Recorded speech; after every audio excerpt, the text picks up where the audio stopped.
All right, let's get into it. Today we're tackling one of the most turbulent, transformative, and just brutal periods in British history, the Middle Ages. I mean, you've got invasion, plague, and civil war. It's an intense story, for sure, but it's also the story of how a nation's identity was forged in that fire. So, take a look at this. This timeline really gives you a sense of the sheer scale we're dealing with here. We're covering almost 400 years, kicking off with the Norman Conquest in 1066 and wrapping up with the massive Battle of Bosworth Field in 1485. It's an era that starts and ends with these huge, bloody conflicts that would, completely reshape the entire island. And really, that leads us to the big question we're asking today. How on earth did all of this chaos, this constant cycle of war and disaster, how did it not just completely tear the kingdom apart? And more than that, how did it actually end up building the foundations for the Britain we know today? Okay, so the first, and maybe the most constant force shaping medieval Britain was just war, all the time. From the second the Normans landed, English kings were basically in a permanent state of conflict. And they weren't just fighting to control their neighbors, they were trying to project their power way, way beyond their own shores. And this slide really shows you two very different results of that English ambition. If you look to the west, Wales was conquered, right? Annexed by 1284, and then basically locked down with this incredible chain of massive castles. But then you look north to Scotland, and it's a totally different story. They fought back hard. They famously beat the English at Bannockburn and kept their independence for centuries. And believe me, the fighting wasn't just contained to the British Isles. Not at all. You had English knights heading off to the Middle East for the Crusades. And then, of course, the kingdom gets locked into the 100 Years' War with France. We're talking about a long, absolutely draining conflict that, despite some huge victories like Agincourt, ultimately ended with the English pulling back. So you have to imagine, all of this fighting is happening inside this really rigid social structure, an order that had been in place for centuries.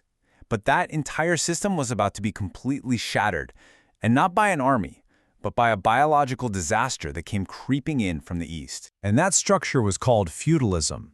It's a great way to think of it. It's like the social operating system of the time. You had the king at the very top, and he'd grant land to his lords. In return, they gave him soldiers.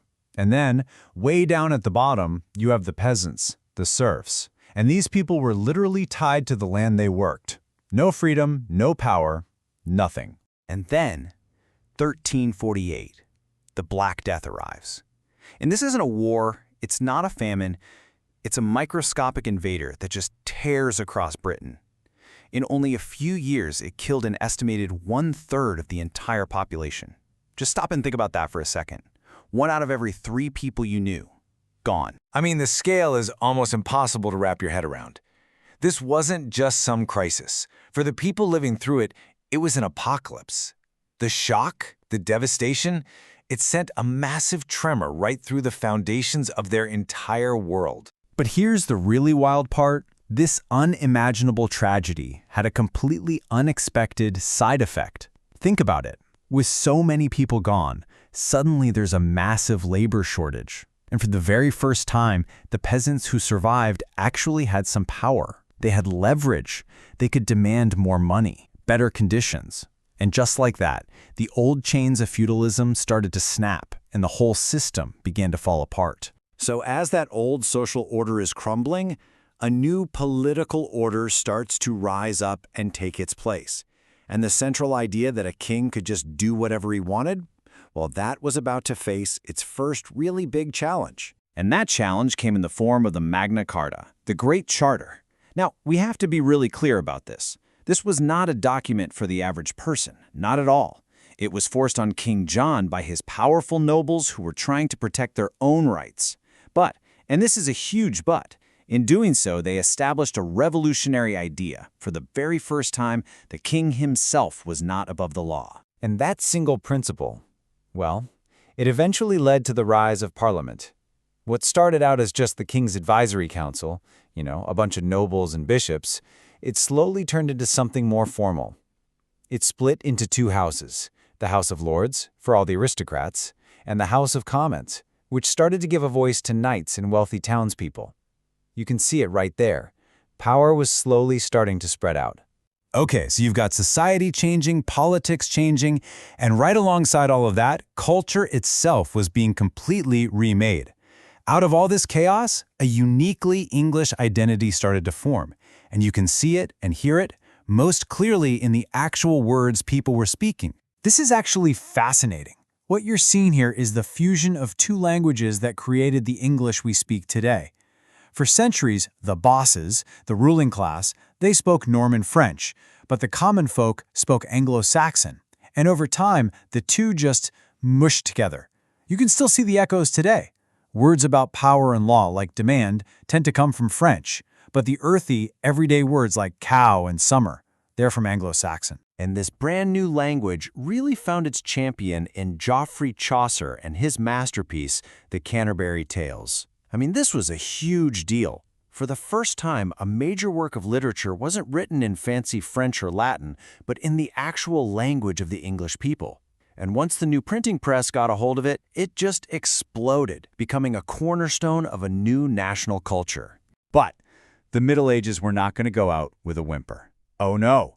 The whole era came to a close with one final violent explosion. A bitter, bloody civil war that had the great noble families tearing each other apart for control of the entire kingdom. And this was it, the Wars of the Roses. A brutal 30-year-long fight for the English throne, all between two rival branches of the royal family.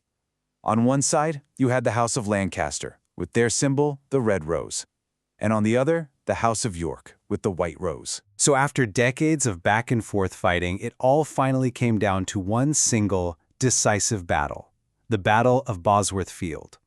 And it's here that the Yorkist king, Richard III, was defeated and killed on the battlefield. And the man who defeated him? That was Henry Tudor, a claimant with ties to the House of Lancaster. He was crowned King Henry VII, and with his victory, a brand new dynasty, the Tudors, took power.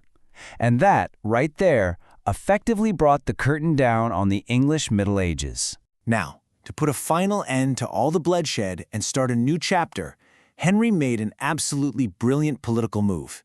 He married Elizabeth of York, uniting the two houses that had been trying to destroy each other. And then he created a new symbol for this new era of unity, the Tudor rose, which literally combined the red rose of Lancaster and the white rose of York into one. Which kind of leaves us with one last big thought, doesn't it? It's so easy to look back at the Middle Ages as just this time of incredible suffering, constant war, devastating plague, total instability. And it was all of those things. But out of that same crucible, a new language was born. A new political system started to form, and a new sense of national identity emerged. So you have to ask yourself, was it all just a terrible disaster, or was it the necessary fire to forge a nation?